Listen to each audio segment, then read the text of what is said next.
Olá, queridos, a paz do Senhor, você está no ADEC TV e hoje no quadro Lições Bíblicas. Hoje nós vamos estudar a lição de número 3, a encarnação do Verbo.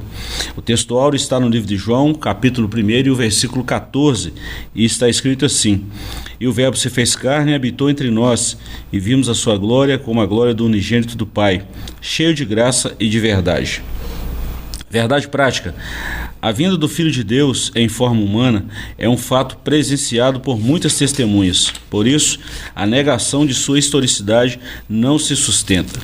A leitura bíblica em classe está na primeira epístola de João, capítulo 1, versículos de 1 a 3, capítulo 4, versículos de 1 a 3 e 2 João, versículo 7.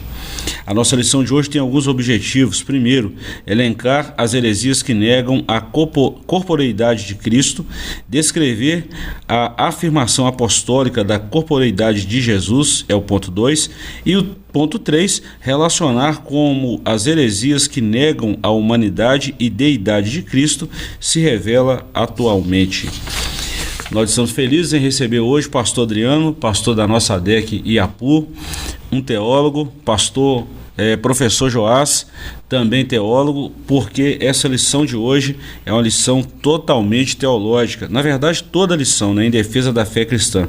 Pastor Adriano, muito bem-vindo, e a importância dessa lição para o nosso currículo é profunda. Pastor Gilberto, para o senhor, a todos que estão nos assistindo. Professor Joás, é bom estar com vocês para a gente poder comentar esse assunto importante. Na verdade, essa lição desse trimestre fala sobre heresias, né? E estamos vivendo um período, sempre teve, né? A lição vai tratar aqui que são heresias antigas com roupagem novas. Então esse assunto de hoje sobre o docentismo, né? Ele é interessante porque nós temos aí seitas e heresias atuais que têm chamado aí a atenção de muitas pessoas. Então o assunto vai alertá-las com relação a esses perigos para o Evangelho, né? Como foi perigo naquela época lá, a heresia continua sendo perigo para os dias de hoje. Pastor Adriano, o professor Joás falou numa lição anterior aí que os pais da igreja, né, os primeiros, os defensores ali que combateram essas heresias, e principalmente os apóstolos, já derrotaram essas heresias, mas de vez em quando elas vêm com a roupagem nova e vêm fazendo a queda de braço com a igreja, né? Às vezes a igreja não segue a recomendação do próprio Cristo, dos apóstolos, de não tolerar, né, heresia. Mais esses tipos de heresias que negam a divindade de Cristo, sua encarnação, né? O próprio Cristo nos alertou, orientou para que a gente estivesse atento, né? Tivesse cautela, né? E não tolerasse a heresia em nosso meio. E os apóstolos seguiram essa mesma linha aí de ensino, e às vezes no decorrer da história, né, da história da igreja, a igreja tolerou, né, e por isso heresias tão antigas, tão presentes até hoje no meio da igreja. Uma heresia deveria ser corrigida no ato, né, quando o herege ainda está falando, né, só que às vezes por educação ou sei lá por quê, né, a liderança, os cristãos, eles vão tolerando, e isso acaba, esse pouquinho de fermento acaba levedando tudo, né, e o prejuízo é incalculável, né? Pastor Adriano, o senhor como ensinador e de longa data aí, estudioso da palavra de Deus, tem hora que é muito complicado identificar uma heresia por causa da aparência e da similaridade com a verdade, né? A lição de número 1, né, que foi a abertura do trimestre, ela deu uma abertura a respeito, né, do cuidado que nós devemos ter, né, porque mesmo sendo heresias antigas, por exemplo, o docentismo, ele teve início ainda no final do primeiro século. Esse cidadão aí por nome de Cerinto, que foi praticamente o pai, né, do docentismo, ele foi contemporâneo de João. Isso. Foi contemporâneo de João. Olha onde está, lá atrás, no início da igreja.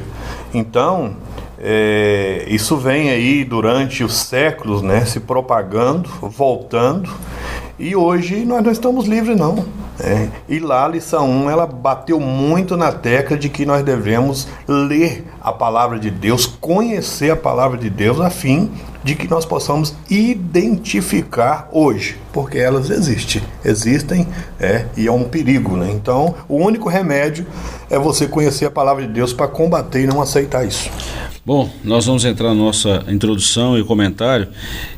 Essa lição desse trimestre em defesa da fé cristã é uma lição estritamente teológica, e hoje a gente vai começar exatamente o que nós já falamos há um tempo atrás sobre a apologética, e nada melhor do que falar sobre a encarnação do verbo, né, pastor?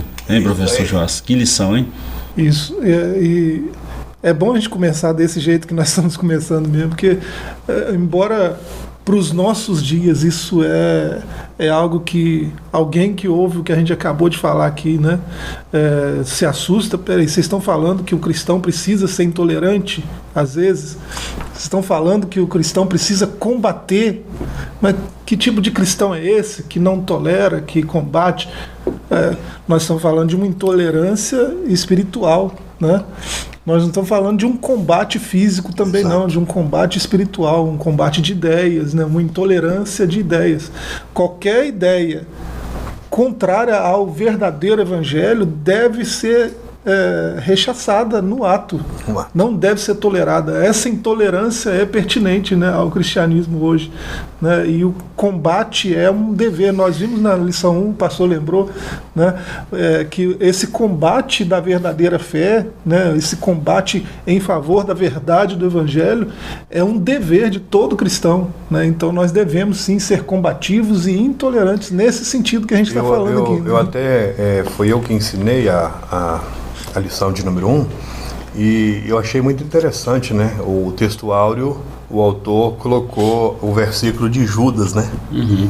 E Judas, ele faz a introdução da sua carta e diz assim para a igreja, né? Amados, eu desejei muito falar com vocês ou escrever a respeito da salvação. Então ele tinha um desejo no coração dele de falar sobre a salvação, né? Algo tremendo, glorioso. Só que quando ele percebe o perigo dessas heresias, ele diz assim: olha, eu coloquei o meu desejo de lado e tive por obrigação escrever a vocês sobre batalhar pela fé que um dia foi dado aos santos.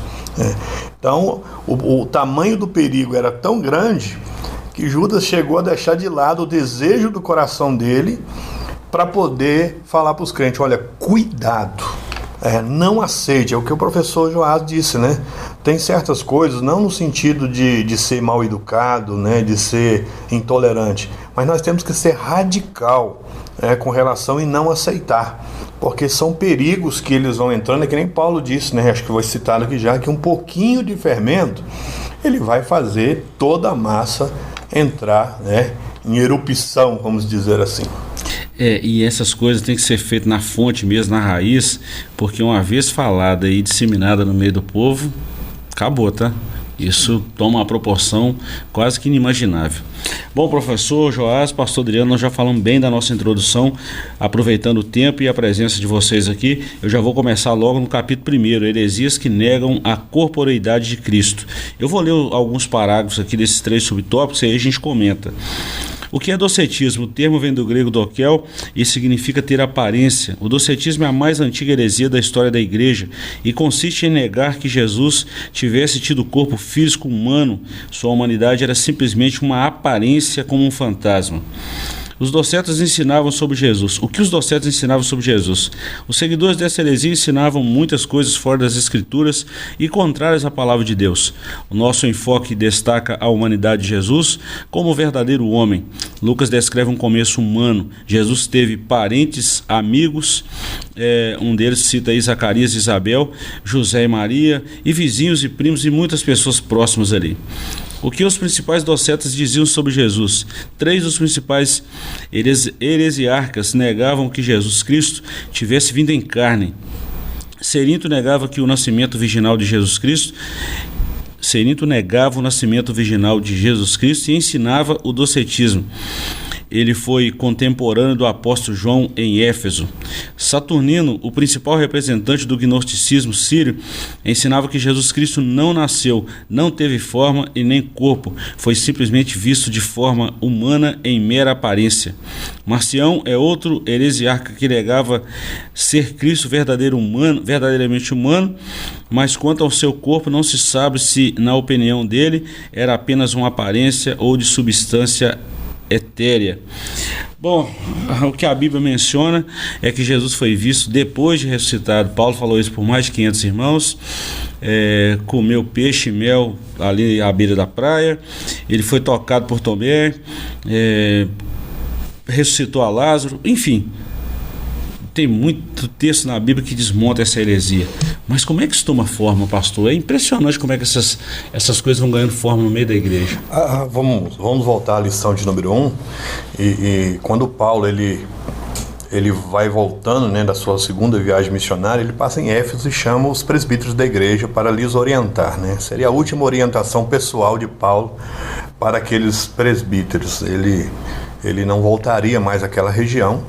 Então, e você percebe que dentro do texto, aqueles presbíteros eram pastores da igreja. Ele falou, olha, cuidado, porque após a minha partida vai surgir lobos devoradores na igreja.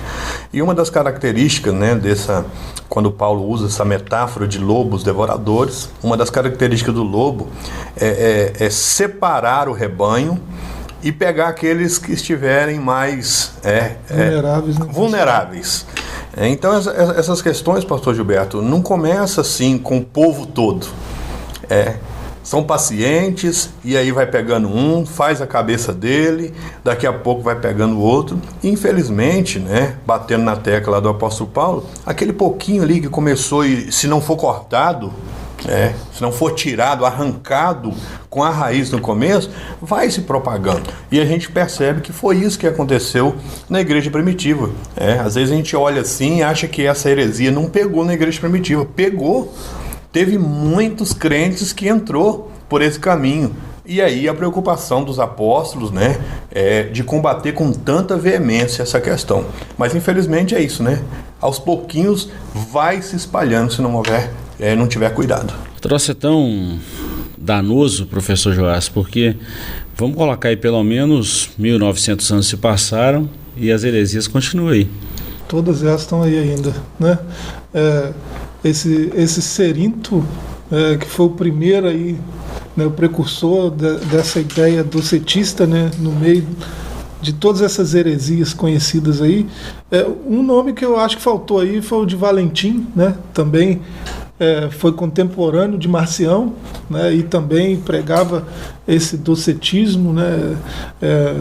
Essa ideia que mistura, né, algumas filosofias daquela época, né? A filosofia dualista, né, que separa espírito de matéria, né, e um é bom e o outro é ruim em essência, né, e o gnosticismo, que pegou essas ideias e outras filosofias e fez uma mistura e se infiltrou no meio cristão, né, e esses heresiarcas, como o pastor Ezequias está chamando aí, né, todos eles defendiam esse dualismo, esse gnosticismo, né, essas ideias filosóficas lá do período clássico. E assim, a gente vê que no começo, né, eles confundiam, né, e às vezes viam uma espécie de separação entre as naturezas de Cristo, né, a natureza humana e a natureza divina, né. A Escritura diz que o Cristo encarnado, né, o Cristo encarnado está falando que ele está no céu, né. Então essas duas naturezas são inseparáveis, são indivisíveis, e toda vez que alguém faz esse tipo de separação, né, a gente vê hoje pregadores, né, ensinadores, né, e hereges modernos fazendo esse tipo de separação, e gente até por desconhecimento, né, separando, não, isso aqui foi o Jesus homem, isso aqui foi o Jesus Deus. Não existe essa separação, né? As duas naturezas estão numa união hipostática, né, que é o termo técnico, né? Elas não são divisíveis assim, né? Mas você vê, esse Cerinto ele começou a pregar que Jesus nasceu sim, né, num corpo humano, né?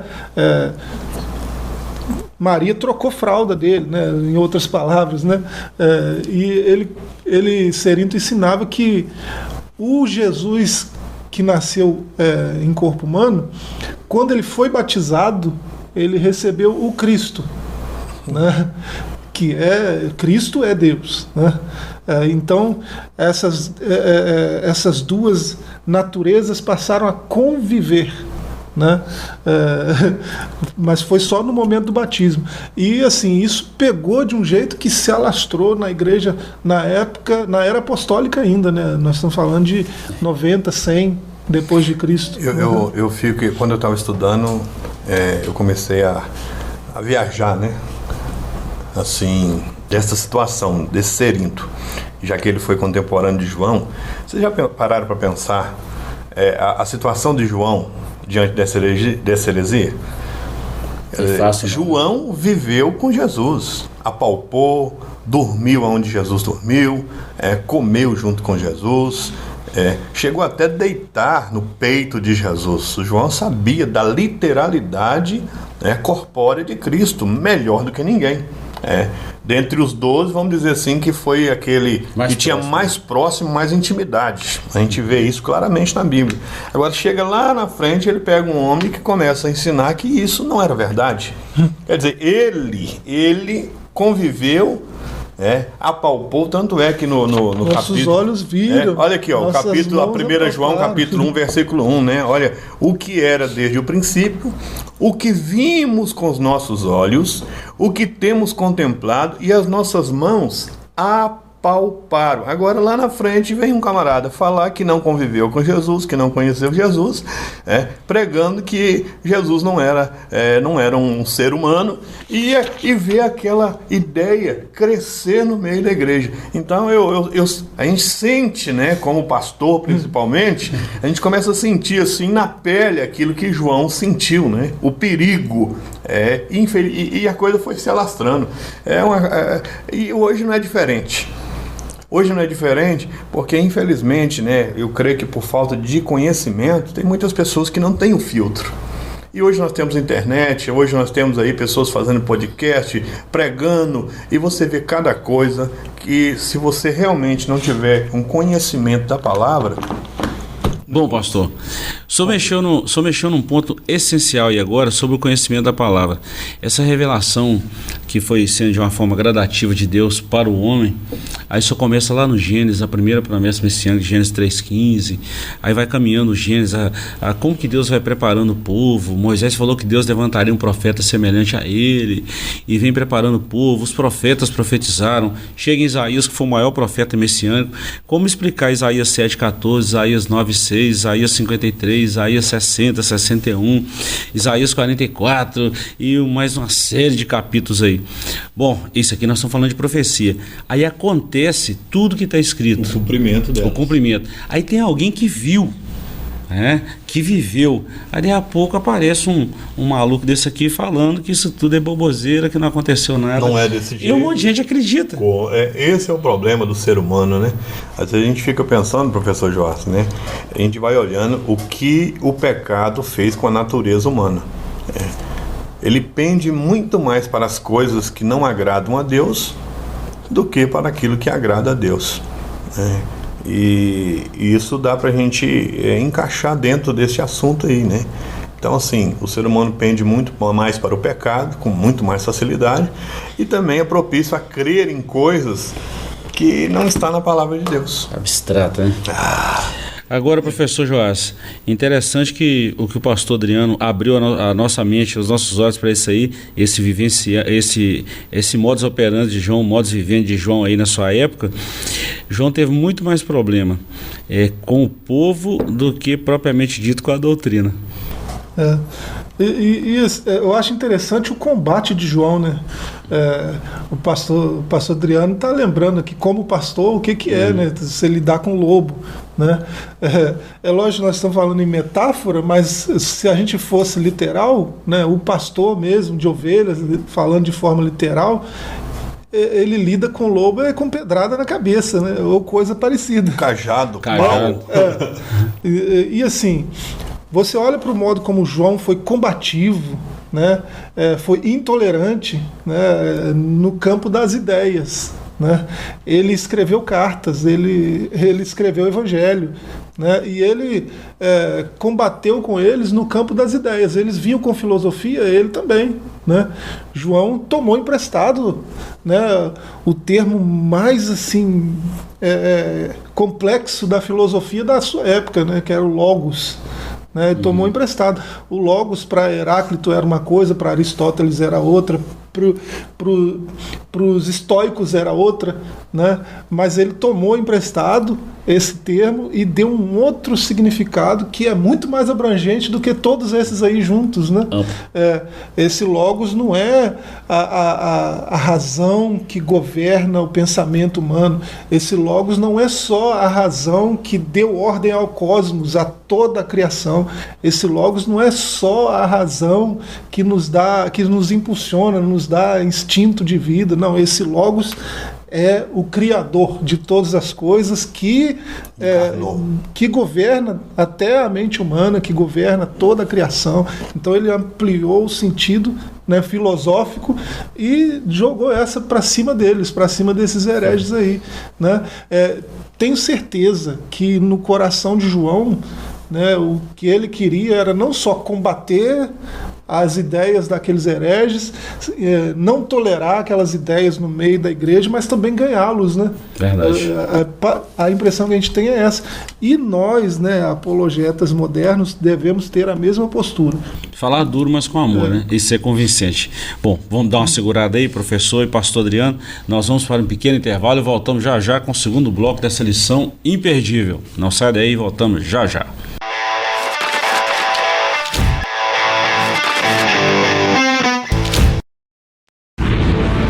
Seja bem-vindo ao novo site da Assembleia de Deus Caratinga.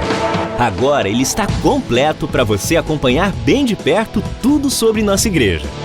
Nele você encontra um pouco de nossa história, onde nós estamos, nossos horários de cultos e endereços de nossas filiais. E ainda você poderá fazer seu pedido de oração, sua contribuição, acompanhar nossas notícias, entrar em contato conosco e muito mais. Mais uma forma de você acompanhar tudo o que acontece na Assembleia de Deus Caratinga, de onde você estiver. Acesse agora assembleiadedeuscaratinga.org.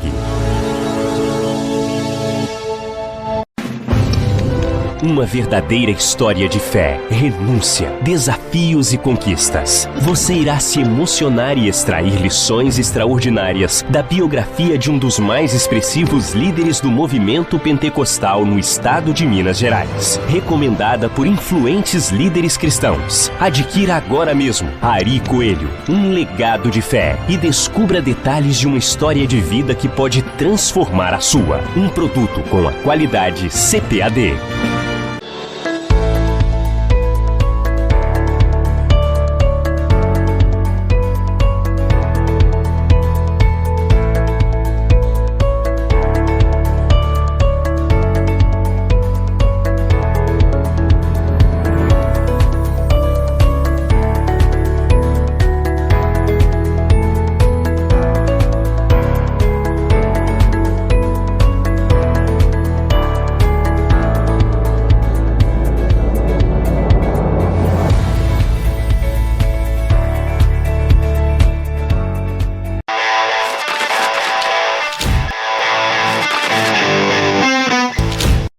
Estamos de volta com o seu ADEC TV. Hoje nós estamos falando da lição de número 3, a encarnação do Verbo, e já discuti muita coisa aí no capítulo 1.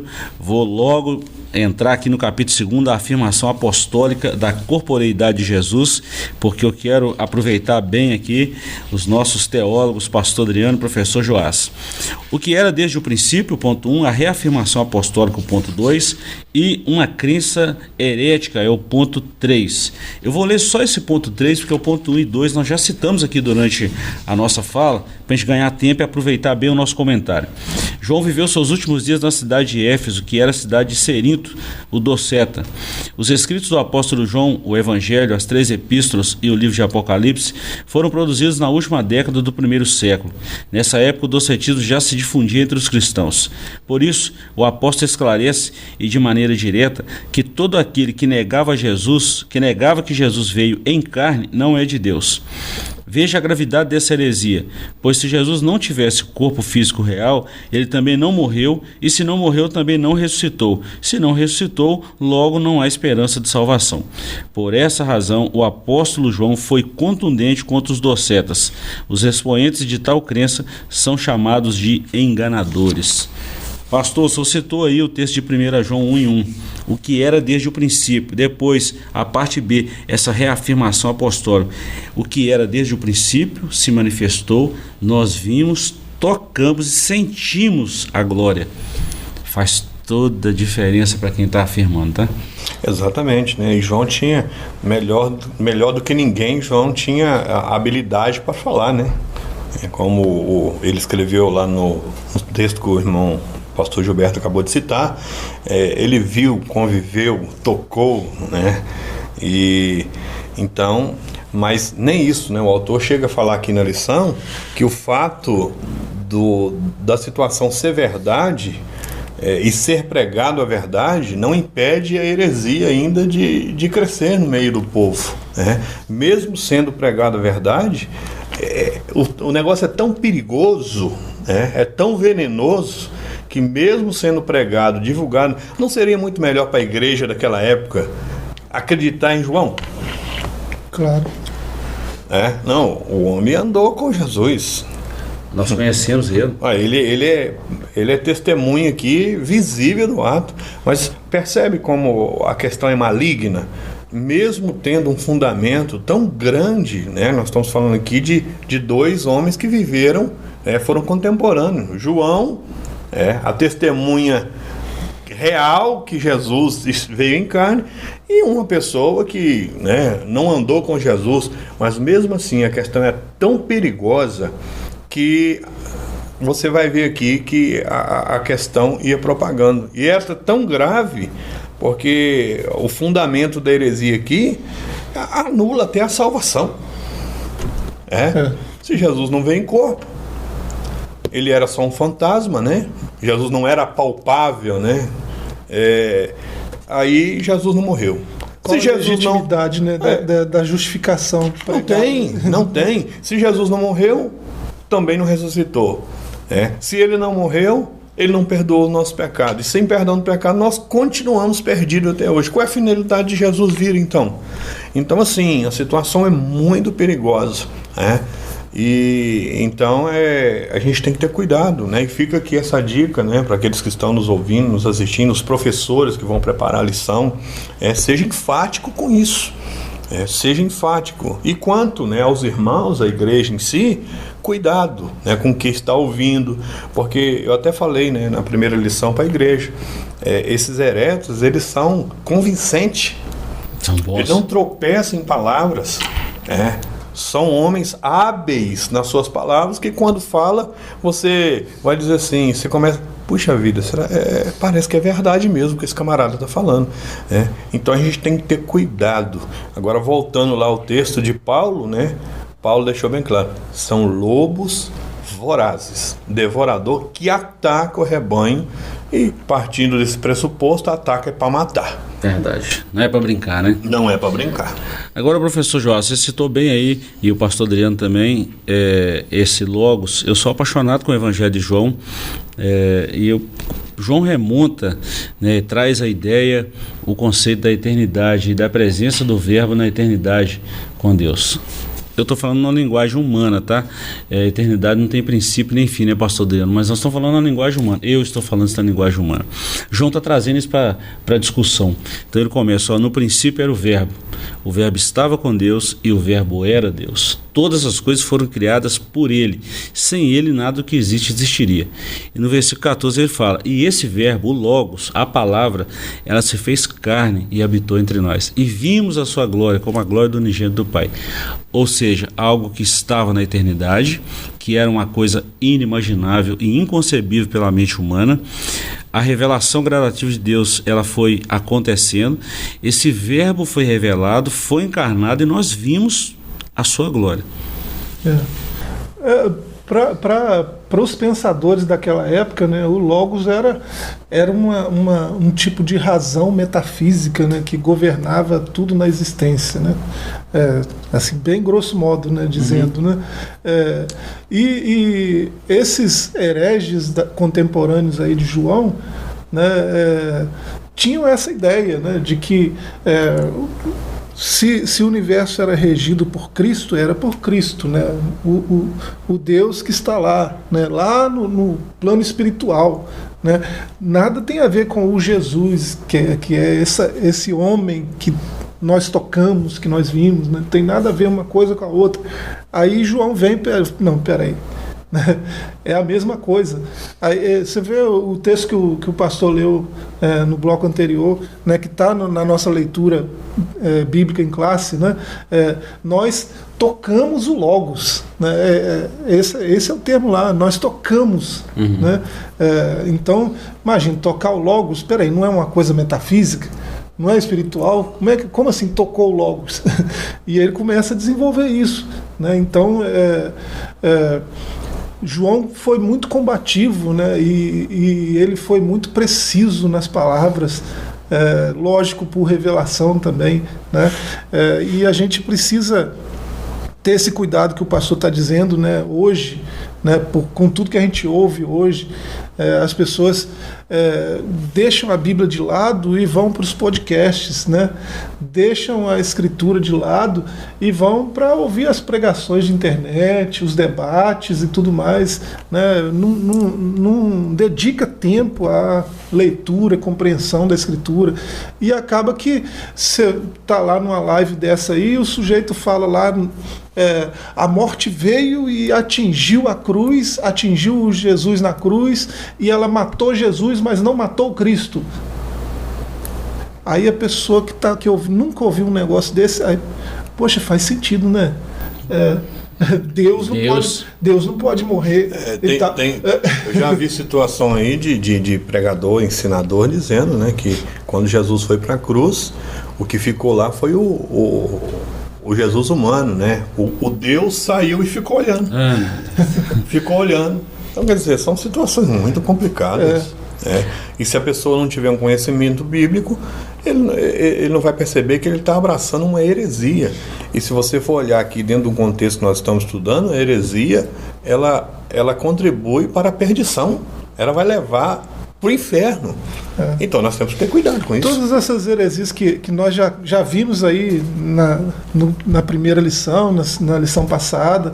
Na lição passada a gente lidou um pouco com o ebionismo, né, que foi uma das primeiras heresias também. Né?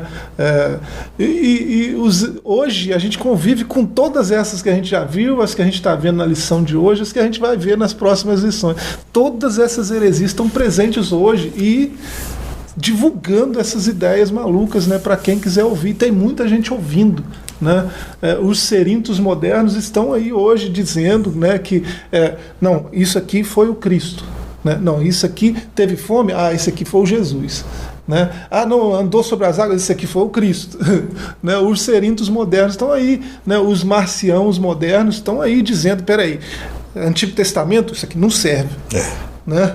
Não tem nada que presta aí, né? A revelação mesmo, o evangelho é aqui, e assim, tá aí os serintos modernos, os marciãos modernos, os valentins modernos, estão todos aí, né? Os ebionistas modernos. E aquela questão, né? Se naquela época lá da igreja primitiva nós tivemos João para defender, inspirado pelo Espírito Santo a escrever e combater essas heresias, hoje, né, como o professor Joás falou, que os serintos modernos estão aí, quem são os responsáveis para também combater essas heresias? Somos nós. O apóstolo diz que é obrigação nossa, de todo cristão, né? É nossa. E aí está o problema, pastor Adriano, porque hoje, quanto mais o tempo passa, menos pessoas a gente vê se dedicando ao estudo das Escrituras. É isso, pastor Gilberto, que é preocupante. Não é? Isso, porque as coisas estão muito... Eu falei há pouco tempo, em uma das ministrações aqui, que nós estamos vivendo a época do fast food. As coisas estão rápido. E a gente sabe que essas coisas... isso precisa ser construído. Isso demanda de tempo, estudo, debruçar a palavra de Deus. Eu tenho sempre dito, né, a igreja, e também quando a gente conversa particularmente, que heresia sempre houve. Nós estamos falando de heresia no princípio da igreja, né, esse estudo nosso. Mas na Idade Média, né, mas agora no pós-modernismo, eu vejo como um dos piores momentos, né, desse crescimento da heresia. E de contraproposta também, olha a balança. Você tem visto a heresia crescendo, por quê? Porque também, assim como nós estamos vivendo nos dias atuais e vendo essa proporção tão grande de heresia, você tem um analfabetismo de Bíblia, como nunca houve também. Verdade. Agora, aí As duas coisas estão intimamente relacionadas. Não é? Então, assim, se a heresia está crescendo muito, então quer dizer que está crescendo porque está faltando Bíblia. Né? Você vê crente, infelizmente, nós não estamos aqui criticando ninguém, né? Mas a gente tem que ter cuidado e orar para isso. Mas nós temos crente dentro da igreja que não conhece nada. Se você perguntar onde que é Jesus, o Senhor é meu pastor e nada faltará, a pessoa não sabe essa referência. Onde está escrito esse versículo? Uma coisa tão simples que nós, né? Eu, por exemplo, cresci dentro da igreja, né? Joás também, né, Joás? Professor Joás, né? Pastor Gilberto também. Isso é coisa que nós aprendemos lá no berço. Versário. No berço, né? Mas agora você vai ver aí, né? Pessoas adultas com muitos anos de crente e com esse analfabetismo, né? Da Bíblia. E automaticamente, ó, a balança tá... Que Deus tenha misericórdia de nós. Pastor, para a gente fechar a nossa lição de hoje, como essas heresias se revelam hoje quanto ao nascimento virginal de Jesus. Há movimentos e movimentos que negam esse nascimento, que ele não nasceu da Virgem Maria e que ele não foi gerado, ele não teve um corpo, não morreu, ele não teve esse nascimento virginal, e algo que já foi profetizado desde o Gênesis 3,15. Quanto à morte e ressurreição de Cristo, outro ponto que o professor Joás falou, que ele não morreu, quem morreu ali foi o Jesus humano, é outro ponto complicado. E a confirmação histórica, né? Se a gente for olhar a historicidade da Bíblia, gente, a arqueologia está aí cada dia revelando coisas recentes, descobertas aí do Mar Morto e descobertas arqueológicas, o selo Mar Vermelho e tantas outras coisas aí. Mas, pastor, falta conhecimento bíblico, e eu quero falar aqui para vocês finalizarem aqui. Ninguém morre pela mentira, pastor. Sim. Ninguém vai morrer pela mentira, mas pela verdade. O sujeito morre ali defendendo a verdade. É um ponto que precisa ser retratado também, né? E foi o que nós vimos, né? Tirando o apóstolo João, que foi o único que morreu de morte natural, os demais todos perderam a sua vida pregando a verdade. Todos eles. João, Tomé, Tiago, né, que foi o primeiro lá no capítulo 12 do Gênesis. Vai ver que até Matias, que entrou no lugar de Judas Iscariotes, se você for procurar a historicidade, né, e a biografia dele, você vai ver que ele também morreu, né, e por causa da verdade. E tirando essa questão aí, você vai ver aqui dentro o pastor Ezequias, ele fala que tivemos aí historiadores, que viveram aí na época, né, o pouquinho pós aí Jesus, para você ver, Flávio Joséfo. Quer dizer, foi um homem real, foi um historiador real, judeu. Você vai ter aí nomes como Pilatos. Se uma pessoa chega... Não, Pilatos é real. Ele foi um governador romano na Judéia. Aí ele julgou Jesus, né? Tanto é que o autor colocou aqui também a questão do credo, né? O credo apostólico. Jesus morreu sob o governo de Pôncio Pilatos. Porque eu creio que Pilatos é real, e quando, né, é citado que Jesus foi julgado por Pilatos, eu tenho que colocar que esse Jesus não era real. E um monte de fato histórico nisso aí, o pastor Adriano. Se a pessoa não quiser acreditar na Bíblia e acreditar nesses fatos históricos, já comprova a fé e a existência.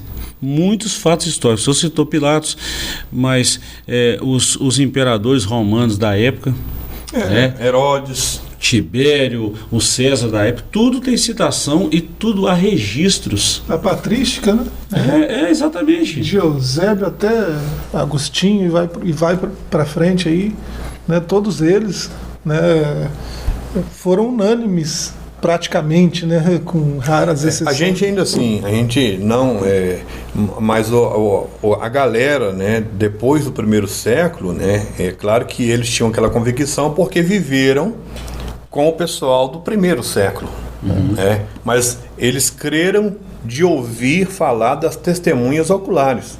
Agora, esse pessoal aqui que fez parte do convívio de Jesus, isso é real. E são centenas de testemunhas, né? Centenas.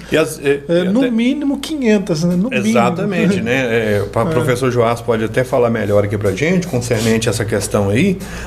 Por exemplo, as pessoas creem, né, nos filósofos. Aristóteles, Platão, 400 anos antes de Cristo. E hoje, professor Joás, você tem aí pouquíssimos exemplares. Sim. E você não vê ninguém questionando a existência desses homens. De contrapropósito, você tem 6 manuscritos da Ilíada. Você já pensou? E tem filósofo que não escreveu um livro. Quantos milhares de manuscritos nós temos? É isso aí. Aí você vai para o Novo Testamento, você vai para a Bíblia, você vai, né, para os escritos canônicos do Novo Testamento, você tem milhares. Aí as pessoas não questionam 6 volumes de uma obra de um filósofo 400 anos antes de Cristo, e as pessoas questionam milhares de provas que nós temos com relação à veracidade histórica do Cristo, né, do Evangelho, do início do cristianismo. E detalhe, pastor, recente agora, quando a gente fala recente para a história, estamos falando de 30, 40, 50 anos, isso aí foi ontem para a história. Acharam um pedaço do rolo do profeta Jeremias nas escavações do Mar Morto. Variação nenhuma do que nós temos hoje no exemplar da Bíblia. Quanto tempo tem isso? Porque os céticos falam que você tem aí cópia da cópia da cópia da cópia, que a igreja alterou, que não sei o que. Não. Ter variação nenhuma. Manuscrito aí antiguíssimo está dizendo a mesma coisa. Aí eu bato naquela tecla, né? Infelizmente o pecado corrompeu tanto a natureza do homem que quando se trata das coisas espirituais de Deus, ele tem aí um monte de prova, mas prefere continuar cético ou criticar aquilo que tem na mão só para comprovar aquela questão, né, do Deus que não existe, do cristianismo que é uma farsa. Então nós, como igreja, a gente tem que estar preparado para confrontar isso aí em nome de Jesus. Pastor, obrigado pela participação de hoje. Só reforçando aí que se a gente negar a encarnação do Verbo, nós estamos correndo sério risco de perder a salvação. E isso é uma doutrina, né, pastor? Doutrina. Isso é bom reforçar. Aqueles que amam a mentira e praticam a mentira não vão herdar o reino, né? Então, negar a encarnação do Verbo é amar a mentira. É isso aí. Só terminando aqui, pastor José, por isso que João disse, né? Eu sei que nosso horário já está encerrando ali. João disse, né, que aquele que nega não é de Deus. Então é enfático, né? Só isso basta, né? Negou que ele não vem em carne, então tu não é de Deus. Então cuidado. Bom, pastor, quero te agradecer ao professor Joás. Nós estudamos a lição de número 13, a encarnação do Verbo, e a próxima lição, a lição de número 4, Deus é triuno. Outra lição importantíssima, né, pastor? Doutrina. Bom, daqui para frente nós vamos falar sobre doutrinas, pontos centrais da fé cristã. Obrigado pela companhia de hoje, obrigado por sempre estar conosco e desejamos que você tenha uma semana maravilhosa. Deus te abençoe e até a semana que vem, se assim Deus nos permitir. Um abraço e até lá.